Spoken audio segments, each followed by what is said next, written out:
The Prescott Harshman House is in Falls City, a community about 30 miles east of Seattle. The house is now home to a new business venture, Aroma Coffee.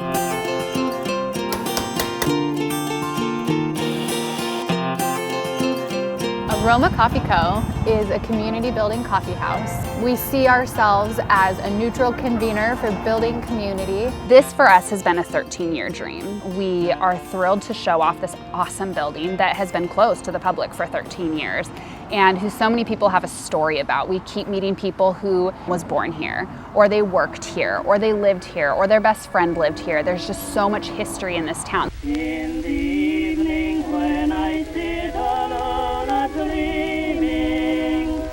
The 1904 Prescott Harshman House has been a prominent feature in downtown Falls City for more than 100 years. In 1912, Newton and Julia Harshman moved into the home built by the Prescott family. Here, they operated their family business, the Harshman Telephone Company.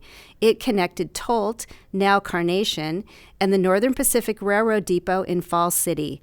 The company operated for decades. This is where the first communications in the valley began. And so now, more communication, person to person, is always going to be buzzing through here.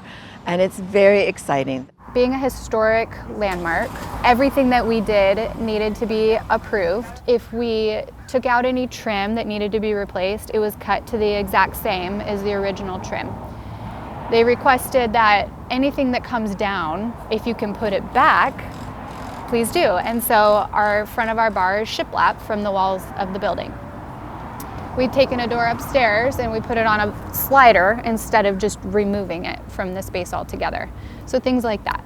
The thing that surprises people the most is that there's an upstairs, and we don't allow kids up there, but people are so thrilled to go find a nook in a bedroom and just cozy away and read a book or study or work quietly. There's so many nooks and crannies, the awesome backyard space, the front porch. We've had groups distantly gather. We've had moms out on blankets in the backyard with babies crawling around. There's just a lot of safe, quiet spaces.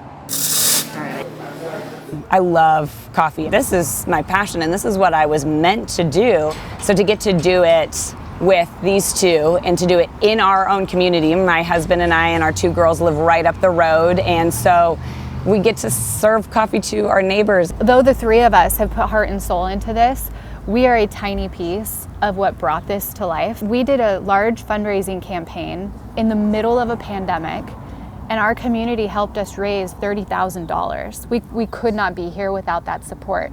Sarah's dad and Kelsey's husband managed this entire build out as a gift to us. And in combination, the Nelson family. These are people who've been rooted in our community, who've helped build up a local economy here, and they saw the vision of this long before we got to tell them face to face about it. The thing to me that is so charming is that it's a home. And so when people come in, we want them to feel like they're home. We pause all the time. We walk around the bar and we go, you and you live on the same street. You and you go to the same church.